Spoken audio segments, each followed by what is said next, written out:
সপ্তমীর দিনের ভোগ রান্না চলছে কি? হ্যাঁ, সপ্তমীর দিনেই হবে। তারপর দিন অষ্টমীর ভোগের ভিডিও ছিল, এটা মনে হয় অষ্টমীর দিনে, হয়তো তাই দিনগুলো মনে নেই, অনেক দিন হয়ে গেল।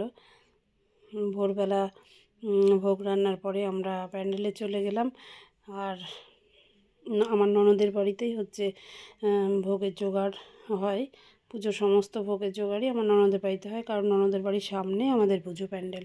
এখনও আমাদের বারোয়ারি ঘর হয়নি, তাই প্যান্ডেল বানিয়েই এখানে পুজো দেওয়া হয়। তো ভোগ রেডি করে নিয়ে আমরা প্যান্ডেলে চলে এলাম। আর এখানে আরতি চলছে। সবাই মানে আমাদের পাড়ার সব লোকজন, মায়েরা, কাকিমারা সবাই প্যান্ডেলে উপস্থিত। ভোরবেলা মানে এবারের পুজোগুলো প্রতিদিনই ভোরবেলার দিকে বেশি হয়েছে, তবুও কেউ যে আসেননি তা নয়। সংসারের কাজ ছেড়ে যে যার মতো ঠিক প্যান্ডেলে উপস্থিত ছিলেন এবং পুজো সমস্ত পুজোটাকেই সবাই মন প্রাণ ভরে উপভোগ করেছেন। তো পুজো একটু সময়গুলো অন্যরকম হলেও আমরা বেশ আনন্দ করেছি, খুব ভালো লেগেছে। আর এবারের পুজোটা একটু অন্যরকমই ছিল, সবই বেশ মানে বেশ ভরে ভরে। তবুও এখানে মানে জনে জনে সবাই, প্রতিটা বাড়ি থেকে সব সদস্যরা এসেছিলেন আর প্যান্ডেলে সবাই রীতিমতো উপস্থিত থেকেছেন। তো এবারে নবপত্রিকা স্নানও অনেক ভোরে, বেশ অন্ধকার, আর চারিদিকে ঝিঝি পোকার ডাক। তো সব মিলিয়ে একটা অন্যরকম পরিবেশ ছিল, কিন্তু তবুও বেশ সুন্দর লেগেছিল। আর ফার্স্টে আমি নবপত্রিকা স্নান করিয়ে নিয়ে আসছে, সেই দৃশ্য দেখিয়েছি আপনাদের। তো এই সময় পাওয়ার অফ হয়ে যাওয়াতে প্যান্ডেলটা বেশ অন্ধকার হয়ে গেছিলো, যেহেতু ভোরবেলার দৃশ্য, তাই ওই সময় প্যান্ডেল কর্তৃপক্ষ ওখানে ছিল না, মানে বাচ্চা ছেলে, তাই তাদের আর ডাকা হয়নি আলাদা করে। অন্ধকারে এই মায়ের মুখটা ভীষণ সুন্দর লাগছিল দেখতে। তো এইটা চলছে যে অষ্টমীর দিনের ভোগ রান্না। এই ভোগ রান্নার পরে আমরা প্যান্ডেলে কয়েকজন ছিলাম সেই সময় আর কি। ভোগ রান্না করে রেডি করে সব নিয়ে এলাম, আসার পরে দেখছি তেমন কেউ নেই। তো এই হচ্ছে এক দিদিভাই, ননদের যা, ছোটো যা, তাকে ধরিয়ে দেওয়া হলো কাসর, যে তুমি কাসর বাজাও, আমাদের মেয়েদেরই সব করতে হবে, কারণ ছেলেরা খুব ক্লান্ত। তারা রান্নাবান্না করে গিয়ে আগের দিন রান্নাবান্না করেছে, তারা একটু ব্যস্ত আছে, তো আমরাই সব করছিলাম আর কি। শুরু হয়ে গেল বৃষ্টি। একে একে যখন সবাই প্যান্ডেলে জমায়েত হলো, তারপরেই শুরু হয়ে গেছিলো বৃষ্টি। তো বৃষ্টি বা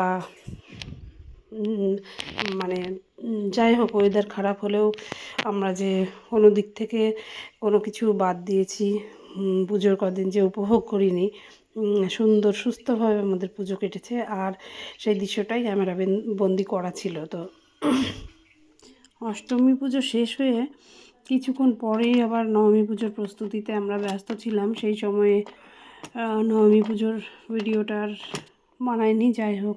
তারপর চলে এলো দশমী, একই দিনে তো সব ছিল। এবারের পুজো সত্যিই অন্যরকম। তো সবাই সিঁদুরদানে মানে দশমীর দিন যেহেতু বাড়িতে রান্নাবান্নার অনেক ব্যাপার থাকে, আর তার ছাড়াও অনেক কাজ থাকে, কারণ বাড়িতে যে ওই আলতা, মানে আলতা নয়, সিঁদুর, চন্দন এইসব দেওয়া, ফুলখড়ি গুলে সেগুলোকে কিছু জিনিসে দেওয়া, ঘরের চৌকাঠগুলোতে চন্দন দেওয়া, এসব অনেক কাজ থাকে। তো সেগুলো সারতেই ব্যস্ত ছিলাম, সেই কারণে আর দশমীর দিন ঠিক মতো সময় মতো প্যান্ডেলে পৌঁছায়নি। তো সবাই মায়ের পায়ে সিঁদুর দিয়ে সিঁদুরটা নিয়ে চলে গেছে। আর আমিও গেছিলাম প্যান্ডেলে, কিন্তু একটু দেরিতে। অনেকেই চলে এসেছিলো আমার আগে, সিঁদুর খেলা শুরু হয়ে গেছিলো, ওরা ওদের মতো খেলা, নাচ সবই করলো। আমি কিছুক্ষণ সেখানে থাকার পরে বাড়ি ফিরে এসেছিলাম। আমাদের বিজয়া মানে ভাসান হয়েছিল পরের দিন, একদিন পরে আর কি। তো যেহেতু ভাসানের দিন আর বাড়িতে তেমন কোনো কাজ ছিল না, মানে রীতি রেওয়াজের কোনো ব্যাপার ছিল না, সেই জন্য সকাল সকাল প্যান্ডেলে পৌঁছে গেলাম। আর সবার সঙ্গে ভালো মতো দিনটাকে উপভোগ করলাম। যদিও একটা বিষাদের সুর সেই দিন সবার মনেই বেজে ওঠে। কয়েকদিন মা আমাদের সঙ্গে থাকার পরে তার নিজের বাড়িতে ফিরে যান, তো মন সবার ভারাক্রান্ত থাকলেও আমরা সেই সময়গুলোকে ততটা ভাবাই না, অতটা মন খারাপ নিয়ে আর আমরা কেউ থাকি না। কিন্তু চলে যাওয়ার পরে যখন ভাসানের যে দৃশ্য, সেই সময় কিন্তু সত্যিই বুক কেঁপে ওঠে। তো আমরা এখানে প্যান্ডেলে নাচাগানার পরে ওখানে বসে প্ল্যান হলো যে সন্ধ্যাবেলায়, আজকে তো মা রয়েছেন, তো সন্ধ্যাবেলায় কেন না আমরা একটু হচ্ছে ধুনুচি নাচের ব্যবস্থা করি। সেই যুক্তি হওয়ার সঙ্গে সঙ্গেই কাজ চলে এলো দুপুরের মধ্যেই আমাদের ধুনুচি। আর সন্ধ্যাবেলায় আমরা মেয়েরা মায়ের সামনে একটু ধুনুচি নাচ করেছিলাম, যদিও ভালো পারিনি তবুও করেছিলাম যে যেমন পেরেছিলাম। আর এই হচ্ছে ঠাকুর নিয়ে আমরা নদীর দিকে যাচ্ছি, মায়ের বিসর্জন। মনটা খারাপ থাকলেও সে সময় বললাম না, বুঝতে দিই না কেউ কাউকে, পরে বোঝা যায় যে আমরা কী মানে কোন দিনের মধ্যে ছিলাম আর কত সুন্দর দিনগুলো শেষ করে ফেললাম। কথায় আছে না, ভালো সময় খুব তাড়াতাড়ি শেষ হয়ে যায়। তো কঠিন সময় পার করার জন্য মানুষকে অনেক অপেক্ষা করতে হয়, অনেক কিছু সইতে হয়। কথাটা সত্যি, মানে কথায় কাজে মিল আছে। এই যে এক ভালো মুহূর্ত আমরা কদিনের মধ্যে শেষ করে দিলাম, কিন্তু এটার জন্য আমরা অপেক্ষা করি দীর্ঘদিন, বেশ কয়েক মাস ধরে আমরা অপেক্ষা করে থাকি। মা আসছেন, মা আসছেন, কত প্রস্তুতি, কত কিছু, কিন্তু খুব তাড়াতাড়ি সময়গুলো শেষ হয়ে যায়। তো যাই হোক, এই সুখ স্মৃতি এটাও কিন্তু বেশ ভালো জিনিস। এটা দিয়েও কিন্তু অনেক একাকিত্ব কাটিয়ে ওঠা যায়। কাজের ফাঁকে যখনই বসে থাকি, কিছু ভালো লাগে না, তখন এই ক্যামেরাবন্দি এই দৃশ্যগুলো একা একাই দেখি, বেশ ভালো লাগে। তো এই ভিডিও আর রাখবো না, মানে যেহেতু কিছু সময় পর ডিলিট করতেই হবে, তাই ভাবলাম আপলোড করে রাখি, পরে দেখে নিতে পারবো এখান থেকেই ইচ্ছে হলে, তাই তোমাদের সঙ্গে শেয়ার করলাম। আমরা চলে এসেছি, কথা বলতে বলতে আমরা চলে এসেছি আমাদের মায়ের বিসর্জনের যে নদীর পাড়, তার খুব কাছেই। এখানে রাস্তার দুই পাশ ধরে রয়েছে হাসনানা ফুলের গাছ। তো উগ্র একটা সুগন্ধি, বেশিক্ষণ এই গাছতলায় দাঁড়ানো যায় না। প্রথম মুহূর্তে খুব ভালোই লাগে, কিন্তু দীর্ঘ সময় এখানে দাঁড়ানো যায় না। তো ওই গাছ থেকে ফুল ছিঁড়ে ছিঁড়ে সবাই দেখলাম চুলে খোপায় গুজিয়ে নিয়েছে, ভালো লাগছে দেখতে। আর এই বউটাকে বললাম, যা হয় পাড়ার, তো বললাম তোমাকে খুব সুন্দর লাগছে, শাড়ি আর ফুলে বেশ মানিয়েছে, ম্যাচিং হয়ে গেছে। তো একটু নেচে নিল আমার কথা শুনে।